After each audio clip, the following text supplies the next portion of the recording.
안녕하십니까. 제이 큐레이터입니다. 오랜만에 또 뵙네요.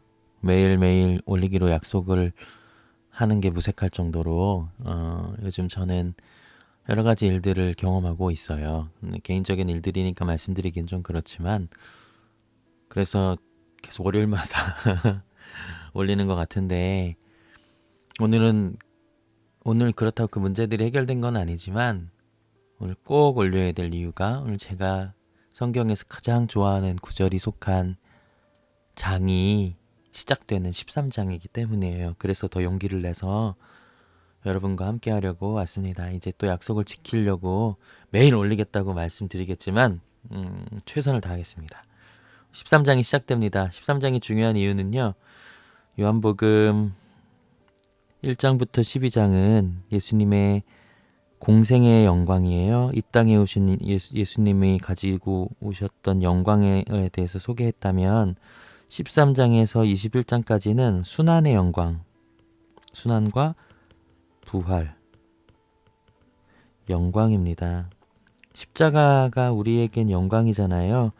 그 영광의 시작을 13장으로 있는 거예요. 그러니까 13장부터 21장은 3일에서 3일이 아니고 최소 일주일의 기록이에요. 넓게 잡아도 승천하시기까지니까 40일 정도밖에 있지 않아요. 특히 13장에서 20장은요. 요 7일의 기록 더 가까이 보면 3일의 기록입니다. 왜냐하면 13장에서 세족식이 일어나거든요.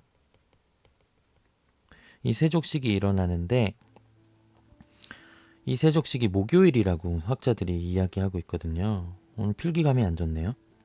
이 목요일이면 그 다음 날에 잡히시고 돌아가시니까 부활이 주일이니까 요 날은 3일인 거죠. 만 3일. 요 이야기고요.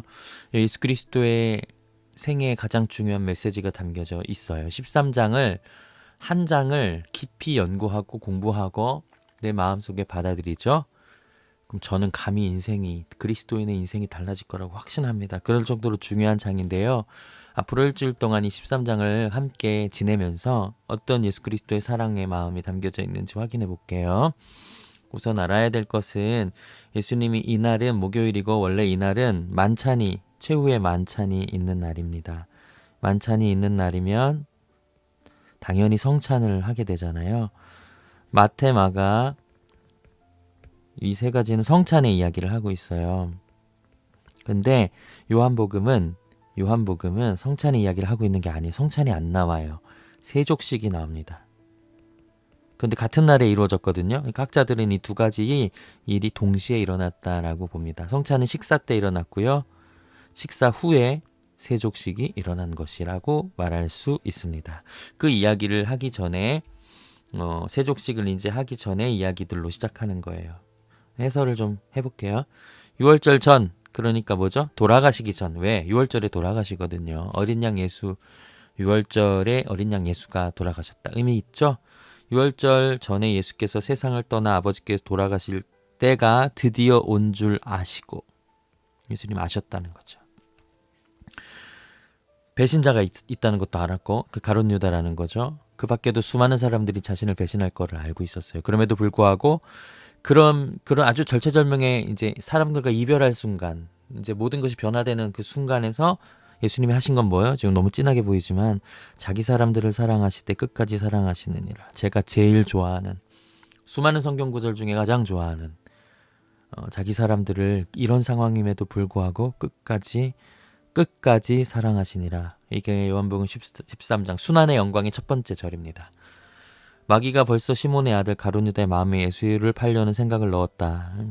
그리고 예수님께서 그것들을 아시고 저녁 잡수시고 나서, 그러니까 성찬 만찬이 일어난 뒤에 겉옷을 벗고 수건을 가져다가 허리에 두르시고 대야에 물을 떠서 제자들의 발을 씻으시고 수건으로 닦기를 시작했다.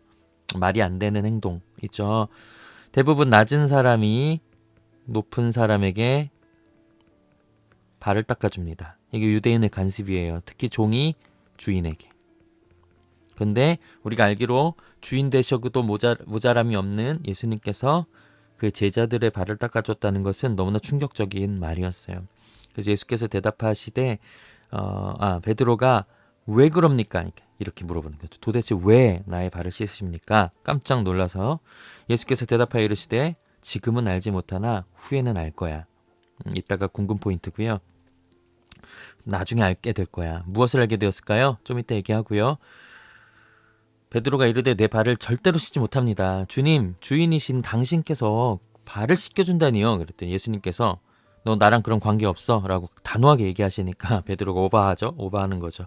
손과 머리도 씻어주옵소서. 예수님께서 그러니까 이렇게 이야기합니다. 아니다. 너희들은 이미 깨끗하다. 너희들은 발밖에 씻을 필요가 없느니라. 두 번째 궁금 포인트. 너희가 깨끗하다 하는 다는 아니니라. 세 번째 포인트. 세 번째부터 쉬우니까 얘기하면 왜 이게 무슨 말일까요? 유다. 그렇죠? 유다를 말하시는 거라고 학자들은 이야기합니다. 그 밑에 해설이 나오죠. 그리고 나서 이제 세족식을 이제 진행하시고 그 후로 제자도에 대해서 이야기를 하시는데요. 오늘 내용 너무 잘하니까 쉽게 이야기 될 건데 여기에 너무나 큰 어떻게 보면 기독교인의 자세에 대해서 나와 있어요. 학자들은 이 요한복음 13장이 너무 중요하다고 이야기합니다. 왜냐하면 요한복음은 마태와 누가는 시선이 달라요. 시선이 다른 이유는 30년 차도 있지만 제가 늘 말씀드렸듯 30년 차도 있지만 그거보다 요한이 가지고 있었던 예수님에 대한 깊이 있는 마음, 그 요한복음, 요한계시록, 요한일서에 들어있거든요. 요한신학의 핵심은 사랑이에요. 그리스도인은 이 사랑이 없으면 시체다. 아무 의미가 없다. 이 사랑은 용서를 동반합니다. 용서, 긍휼, 누구에게까지 긍휼할 것인가 용서할 것인가의 문제는 남아있지만 이것이 기독교의 핵심이라고 요한은 이야기하고 있는 거예요. 여러분 이 신학자들은요. 그래서 대야의 신학이라고 이야기합니다. 이 장을 말하면서 대야의 신학. 이 대야를 발 밑에 두시고 무릎을 꿇으시고 종의 자세로 엎드려서 그의 발을 닦아주시고 씻겨주셨다라는 예수님의 그 자세를 기독교인은 늘 마음속에 간직해야 한다라고 이야기하는 것이죠. 첫 번째 질문이 연결되어 있는데요. 여기 보시면 그쵸 1번. 내가 지금은 알지 못하나 무엇을 안다는 걸까요? 요한이 보기에 이것은 바로 기독교라는 것이 권위의 종교가 아니고 기독교라는 것이 남들 위에 군림하는 종교가 아니고 남들 발 앞에 엎드리는 슬픔 당하고 아픔 당한 사람의 마음속을 닦아주는 대하의 신학이 그리스도인 기독교의 핵심이다라는 걸 이후에는 우리들이 깨달은 거예요. 지금 다 잊어버렸지만 요한은 그걸 알게 된 겁니다. 요한일서는 그 가득한 사랑의 신학이 담겨져 있어요. 나중에 요한일서도 할 기회가 있으면 더 좋겠지만요. 대하의 신학이다. 1번은 그런 내용이다. 나중에 알게 된 거죠. 기독교의 본질을. 그리고 나서 두 번째, 발밖에 씻을 필요가 없느니라는 무슨 의미일까요? 지금 많은 질문들을 하는데요. 이거 가지고 저는 개인적으로 발은 씻어야 한다. 우리의 몫이다. 예수 그리스도가 우리의 모든 것들을 위해서 십자가에 달려 돌아가시고 우리에게 모든 것을 가르쳐 주셨지만 우리와 함께 하시고 싶으신 거예요. 우리 발은 우리가 씻자는 거죠. 우리의 삶에서 예수 그리스도를 닮아가는 과정으로 우리의 발을 씻는 행위들을 늘 해야 한다는 것입니다. 세 번째는 질문 여기 유다라는 이야기 했죠. 여러분 오늘 어떠셨어요? 짧은 큐티지만 오늘 우리는 기독교인인지 살펴봐야 됩니다.